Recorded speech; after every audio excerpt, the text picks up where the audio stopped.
What's up, everyone? Welcome back to Frank's Trades. Today I'm going to talk about our market as well as another market overseas so we can have a grasp on what's really going on, why people are thinking to go long in our market, and why others are running scared. So let's get to it.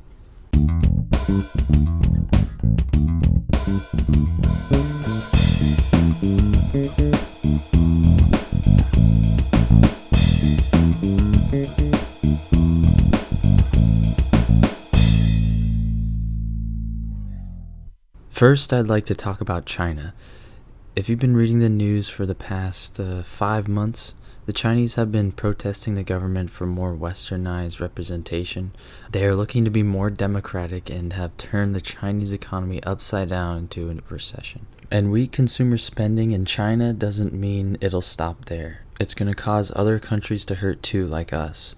With our biggest trading partner in a recession, other economies will begin to suffer. But even though our biggest trading partner is in a recession right now, the US market, as you all know, did very well this week.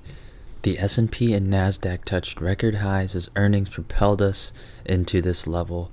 Investors are talking that the earnings week ahead will give us another week of record highs. So right now, market fears are gone when the market hits highs, when really that should be when people start to look out for the potential risks involved.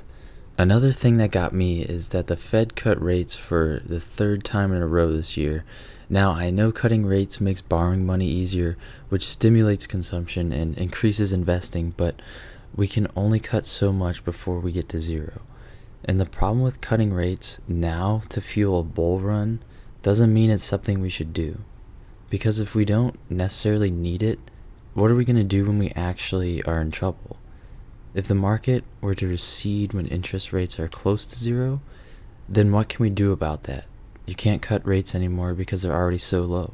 The Fed is designed to bail us out of problems like that and to not fuel them. As you can see, we have cut almost 1% since the beginning of this year. And now I want to take a look at my short positions. This is SPXS, and those blue lines you see are the prices I bought at.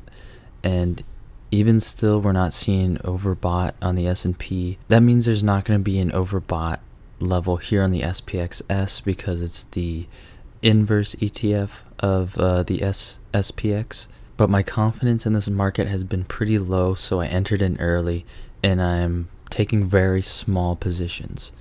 The first price I bought at was actually 17.76, and the second one was actually 15.62, but I couldn't get the lines perfect. But just to give you like my exact trades, this is how I entered, and my goal is not to hold short positions for too long.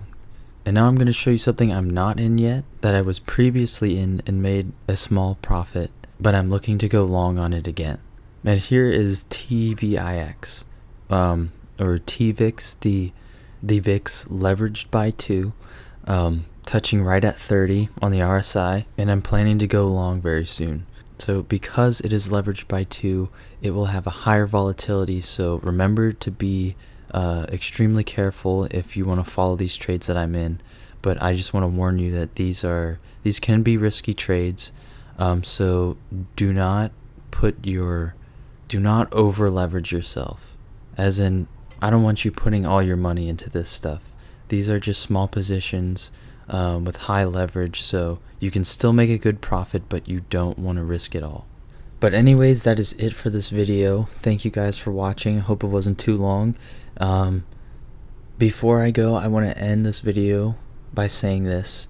The time when investors get most greedy is when you, the smart investor, should start to get concerned. So when we're looking at all-time highs, we're not necessarily looking at a good thing. It's not an indicator that's going to keep us in this bull run for a long period of time. I may be a little too fearful, but that's just my opinion, but I'm fairly confident we need to see a pullback soon. And I've said this before, but when prices come down, when the market's oversold, is when I feel comfortable buying again. So that's pretty much all I wanted to tell you. Again, thanks for watching. Please like and subscribe, and I'll see you all next time on Frank's Trades. Have a good one.